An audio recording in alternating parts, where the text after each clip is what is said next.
Hello everyone. हम लोग cooking methods कर रहे थे। आज हम करेंगे वायु द्वारा भोजन को पकाना। हमने जो है लास्ट क्लास में किया था जल द्वारा भोजन को पकाना, भाप द्वारा पकाना और वसा के द्वारा पकाना। इसके नोट्स मैं जो है आपको शेयर करूंगी। आप इसके अपने हिसाब से अपनी रजिस्टर के अंदर नोट्स भी बनाए। ये आपका असाइनमेंट रहेगा इस वीक के लिए इस टॉपिक के। तो वायु द्वारा भोजन को पकाने की अलग अलग विधियां हैं। सबसे पहला है भूनना या रोस्टिंग। रोस्टिंग क्या होता है, उदाहरण इसका मैं आपको दे दूं सबसे पहले, जिससे आपको अच्छे से समझ में आए। जैसे आप आलू को रोस्ट करते हैं, आप बैंगन को रोस्ट करते हैं, यानी आँच के ऊपर उस चीज़ को सीधा जो है रख देना जिससे कि वो पक जाए, तो उसे हम क्या कहते हैं, रोस्टिंग। अंगारे या कोई भी आग होती है उसके ऊपर डायरेक्ट आप हीट के ऊपर जो है डायरेक्ट कांटेक्ट में आता है इस विधि के अंदर भोजन। जैसे कि उदाहरण जैसे मैंने आपको बताया, आप बाटी बनाते हैं अपने यहाँ पर, उसे हम क्या कहते हैं, रोस्टिंग या भुनना। ठीक है। इसके अंदर जो है इसकी जो पॉजिटिव एस्पेक्ट्स है वो हैं कि रोस्टिंग से एक बहुत अच्छी जो है ब्राउनिंग जो है भोज्य पदार्थ पर आ जाती है। एक बहुत अच्छा अरोमा या बहुत अच्छी खुशबू जो है भोजन में आ जाती है, जो उसके फ्लेवर को एनहांस करती है। इसका जो स्वाद है वो भी बढ़ जाता है भोज्य पदार्थ का। इसके अलावा जो है भोजन में बहुत अधिक हमें उसकी आवश्यकता नहीं होती, वसा की या घी तेल की। तो इससे जो पकाया हुआ जो भोजन है वो पौष्टिक भी रहता है और स्वाद और जो है देखने में भी बहुत अट्रैक्टिव होता है। इसके अलावा ग्रिल में पकाना।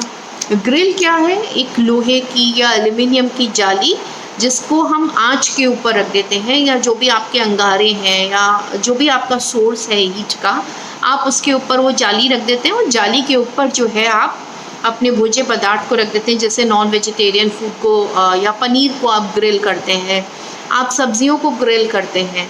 तो इस तरीके से ग्रिल करके भी भूनने में क्या था कि हम आँच के ऊपर डायरेक्ट उस भोज्य पदार्थ को रख देते थे। वेयरएज जो ग्रिल करना है, ग्रिल के अंदर हम एक ग्रिल को रखते हैं या एक जाली, ग्रिल माने जाली, जो कि हम आँच के ऊपर रख देते हैं और उसके ऊपर अपने भोज्य पदार्थ को रखते हैं जिसे हमें पकाना होता है। उसके बाद है बेकिंग। बेकिंग क्या है, जब हम किसी भी भोज्य पदार्थ को गरम हवा से पकाते हैं तो उसे हम क्या कहते हैं, बेकिंग। देखिए, बेकिंग के लिए आपको अवन की आवश्यकता होती है। अवन जो है उसके अंदर गर्म हवा होती है। जब आप अवन को ऑन करते हैं उसमें ग्रिल होती है या रॉड्स होती हैं जो कि अंदर की हवा को गर्म कर देती है, और वो हवा, गर्म हवा जो है वो भोजन को पकाती है। भोजन को पकाने के अंदर इस तरीके से जब हम हवा का प्रयोग करते हैं तो उसमें बहुत अच्छी सी ब्राउनिंग हो जाती है, उसके अंदर बहुत अच्छा अरोमा, बहुत अच्छी खुशबू आ जाती है आपकी भोजन के अंदर। इसका बहुत अच्छा उदाहरण है कि बेक करने से आप क्या बनाते हैं, सबको पता है कि हम लोग केक जो है वो बेक करके बनाते हैं। इसमें क्या होता है कि वो जो अवन है उसके अंदर जो हीटिंग रॉड्स होती हैं वो गर्म होती हैं, तो उनके गर्म होने से अवन के अंदर जो हवा है वो भी गर्म हो जाती है। ये गर्म हवा जो है वो उस भोजन को पकाती है। जो लोग नॉनवेज खाते हैं वो उसके अंदर उसको भी बेक करते हैं। हम बेक करके बहुत सारी सब्जियों को भी बनाते हैं। हम बेक करके केक, पेस्ट्रीज जो है, बिस्किट्स, ये सब हम बेक करके बनाते हैं। तो इसके प्रोज क्या हैं जो है, या इसके पॉजिटिव एस्पेक्ट्स क्या हैं, या इसके फ़ायदे क्या हैं, कि इसमें जो पका हुआ भोजन होता है वो बहुत अधिक स्वाद में बहुत अधिक होता है। उसमें एक बहुत अच्छी ब्राउनिंग हो जाती है, एक बहुत अच्छी खुशबू जो है उसके अंदर होती है जो कि अपीलिंग होती है, या जिसको स्मेल करके आपको खाने की इच्छा होती है उस भोजन को, है ना।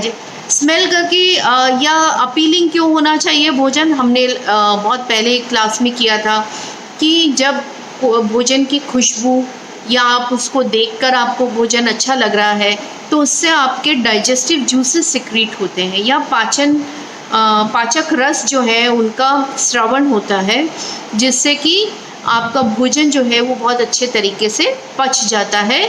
भोजन का अच्छे से पचने का मतलब क्या है कि जो भोजन के अंदर जो पोषक तत्व हैं वो आपके शरीर को उपलब्ध हो जाते हैं। हम इसीलिए तो भोजन खा रहे हैं कि हमें उससे जो न्यूट्रिएंट्स हैं या हमारे शरीर को चलाने के लिए जो पोषक तत्व हैं वो प्राप्त हो जाएं। तो ये एक बहुत बड़ा एस्पेक्ट होता है कि जब भी आप कोई भोजन पकाएं तो वो देखने में उसकी स्मेल जो है, उसका प्रेजेंटेशन बहुत अच्छा होना चाहिए, जिससे कि सामने वाले की उसको खाने की इच्छा हो। ठीक है।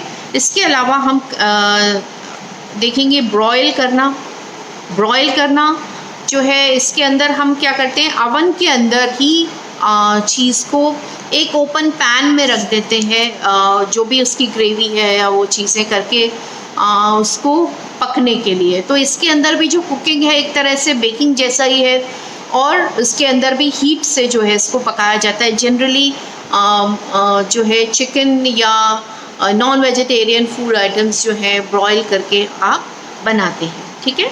इसके अंदर भी स्वाद बहुत अधिक होता है, लेकिन न्यूट्रिटिव वैल्यू हम कहेंगे क्योंकि इसमें ब्रॉयलिंग में समय अधिक लगता है, तो लो टेम्परेचर के ऊपर आप बहुत अधिक समय के लिए उस चीज़ को पकने के लिए, भुनने के लिए जो है ब्रॉयल होने के लिए रख देते हैं, जिससे कि उसका थोड़ा न्यूट्रिटिव लॉस जो है, न्यूट्रिएंट लॉस जो है उस भुजे पदार्थ में भी हो जाता है। ठीक है। इसके अलावा है माइक्रोवेव कुकिंग। माइक्रोवेव कुकिंग क्या होता है, इसके अंदर माइक्रोवेव अवन होते हैं जिसके अंदर जो है माइक्रोवेव्स या सूक्ष्म किरणों के द्वारा जो है भोजन की कुकिंग जो है होती है। इसका बेनिफिट ये होता है कि इसमें भोजन जो किरणें होती हैं, माइक्रोवेव्स जो होती हैं, ये भोजन के अंदर पेनिट्रेट करके और उसको हीट अप कर देती हैं। भोजन जो है ऊपरी सतह पर इतना गर्म नहीं होता जितना कि आंतरिक सतह पर बहुत अधिक गर्म होता है। तो इससे जो कुकिंग है, क्योंकि अंदर जाके कुकिंग होती है, अंदर से बाहर तक कुकिंग होती है, तो इसके अंदर बहुत कम समय लगता है और भोजन बहुत जल्दी पककर तैयार हो जाता है। स्वाद में हम कहेंगे इसके अंदर ब्राउनिंग नहीं होती है, स्वाद में इतना एनहांसमेंट नहीं होता। माइक्रोवेव कुकिंग का एक ही बेनिफिट सबसे बड़ा होता है, या इसका महत्व होता है कि इसमें भोजन जो है बहुत जल्दी पक जाता है। ठीक है। इसके बाद है आपका सूर्य की किरणों के द्वारा पकाना या सोलर कुकिंग। सोलर कुकिंग क्या होता है, इसके लिए हमें एक सोलर कुकर की आवश्यकता होती है। सोलर कुकर बेसिकली एक जैसे आपकी अटैची होती है या लोहे का ट्रंक होता है, कुछ उस तरीके का एक बॉक्स होता है। इसमें 4 कंटेनर्स होते हैं जिसके ऊपर काला रंग जो है वो किया होता है, और इस कंटेनर का जो ढक्कन होता है, जैसे आपका ट्रंक इस तरीके से खुलता है उसी तरीके से अब यहाँ पर वो 4 आपके डब्बे रखे होते हैं, और यहाँ पर ये जो उसका जो ढक्कन होता है उसके अंदर एक शीशा लगा हुआ होता है।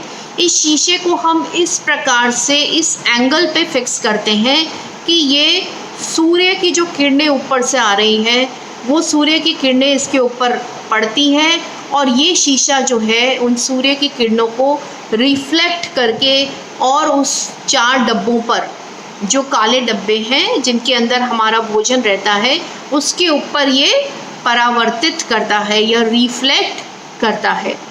ठीक है।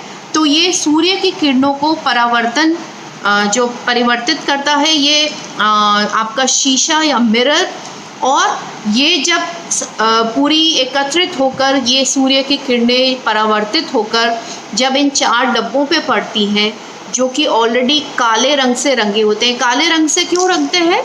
क्योंकि ब्लैक कलर जो है हीट को बहुत अच्छे से अपने अंदर एब्जॉर्ब करता है, समाहित करता है। अगर डब्बे वाइट होंगे या सिल्वर ही होंगे, डब्बे एल्युमिनियम के होते हैं लेकिन उन पे काला रंग कर देते हैं जिससे कि वो अधिक ऊष्मा को अपने अंदर अवशोषित कर ले। तो इससे जो भोजन जो पकता है वो बहुत स्लो पकता है, बहुत कम समय में। लेकिन इसके अंदर भोजन को पकाने के लिए आपको किसी प्रकार का कोई व्यय नहीं करना पड़ता या आपको किसी प्रकार की ईंधन की आवश्यकता नहीं होती। सूर्य की किरणों का हम प्रयोग करते हैं भोजन को पकाने के लिए। जैसे आपको बार बार गैस खरीदना पड़ता है या आपको कोयला खरीदना पड़ता है, आपको लकड़ी खरीदना पड़ता है। सोलर कुकिंग के लिए आपको सिर्फ 1 टाइम इन्वेस्टमेंट होता है कि आप ये सोलर कुकर एक ख़रीद लेते हैं। ये भी सब्सिडाइज्ड रेट्स पे या गवर्नमेंट जो है या सरकार इसके ऊपर सब्सिडी देती है और हम इसको सरकार सहायता प्रदान करती है हमें इसको ख़रीदने के लिए। तो हमें एक बार बस इसको ख़रीदना होता है।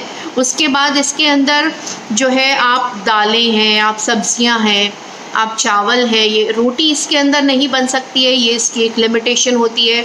इसमें आप तड़का नहीं लगा सकते, छौंक नहीं लगा सकते, क्योंकि इसके अंदर जो कुकिंग होती है वो घंटों में होती है, स्लो कुकिंग होती है।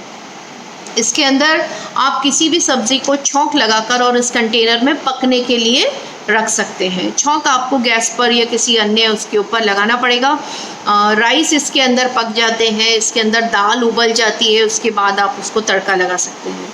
तो इसमें स्लो कुकिंग होती है और आप जैसे ये वर्किंग लेडीज़ के लिए या जो महिलाएं काम करती हैं या बाहर काम करती हैं, नौकरी करती हैं, उनके लिए ये बहुत अच्छा ऑप्शन है।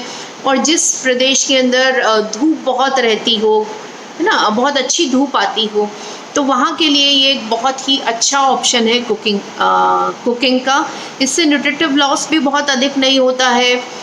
भोजन में आपको छौंक अलग से लगाना पड़ता है, ये एक वो रहता है। टेस्ट हम कहेंगे कि बहुत अधिक नहीं होता, क्योंकि एक तरह से बॉइलिंग जैसा सा ही होता है या सिर्फ कुक होता है भोजन, इसके अंदर तड़का नहीं लगता है। लेकिन आपको इसके अंदर ईंधन की बचत बहुत ज़्यादा हो जाती है। तो सोलर कुकर जो है वो भी अपने आप में एक बहुत अच्छा ऑप्शन है कि आप मॉर्निंग में इसके अंदर जो है जो भी चीज़ें पकानी है, 4 कंटेनर हैं, एक में आप दाल, चावल, सब्ज़ी या कुछ अन्य खीर भी आप इसमें उसके लिए रख सकते हैं। तो ये चीज़ें जो है इसके अंदर बहुत स्लो उस पर दोपहर तक आपके खाने के समय तक ये पककर रेडी हो जाएंगी, है ना, बहुत अच्छी धूप होगी। लेकिन इसका ड्रॉबैक बस ये है कि जिस दिन बादल होंगे तो उस दिन ये कुकिंग हो नहीं पाएगी, या इसके अंदर जैसा कि मैंने बताया कि इसमें तड़का जो है वो आपको अलग से लगाना पड़ता है। तो ये इसका एक जो है पॉजिटिव एस्पेक्ट है। और नेगेटिव आपको जो 2 बताए कि बादल होते हैं तब नहीं है, तड़का नहीं लगा सकते, रोटी नहीं बना सकते आप इसके अंदर, बेकिंग आप इसके अंदर कर सकते हैं, कुछ चीज़ को भूनने के लिए आपको रखना है, स्लो कुकिंग करनी है तो आप इसमें रख सकते हैं। इसके अलावा जो नेक्स्ट विधि है वो है सम्मिलित विधि या कॉम्बिनेशन मेथड। कॉम्बिनेशन मेथड क्या कहता है कि इसके अंदर जो है कई प्रकार की जो अलग अलग मेथड्स हैं उनको हम सम्मिश्रित कर जो है भोजन को पकाते हैं। फॉर एग्ज़ाम्पल, आपको आलू की सब्ज़ी बनानी है तो आपने क्या किया, आलू को पहले बॉईल किया, तो आपने एक मेथड यूज़ किया बॉइलिंग। उसके बाद आप जो है उसको छौंक रहे हैं या आप उसको शैलो फ्राई कर रहे हैं तो आपने दूसरा शैलो फ्राइंग यूज़ कर लिया। तीसरा जो है आप उसको जो है स्टूइंग कर रहे हैं, है ना, उसमें छौंक लगाकर उतना ही पानी जितना की आवश्यक है डालकर और उसको पकने के लिए थोड़ा सा रख देते हैं। इसे हम क्या कहते हैं, स्टूइंग। तो इसलिए इस तरीके से आपने 3 जो है विधियों का प्रयोग कर लिया। कई बार आप जो है किसी चीज़ को पहले फ्राई करते हैं, उसके बाद उसको छौंक लगाते हैं, स्ट्यू करते हैं, ठीक है। तो ये होते हैं आपके कॉम्बिनेशन मेथड, जिसमें आप अलग अलग विधियों को एक साथ मिलाकर किसी भोज्य पदार्थ को पकाते हैं। ये है आपके जो है 2 अन्य विधि जो कि हमारी रह गई थी, वायु द्वारा पकाना और सम्मिलित विधि द्वारा पकाना। देखिए इसके अंदर मैं आपको सजेस्ट करूंगी कि एक तो जो है सोलर कुकिंग आपको पता होना चाहिए क्या चीज़ है, इस पर क्वेश्चन आ सकता है ना। भाप द्वारा पकाना, या कई बार प्रश्न इस प्रकार से आता है कि आप किस विधि को सर्वोत्तम समझते हैं या आपकी नज़र में कौन सी विधि भोजन पकाने की सबसे अच्छी विधि है और क्यों।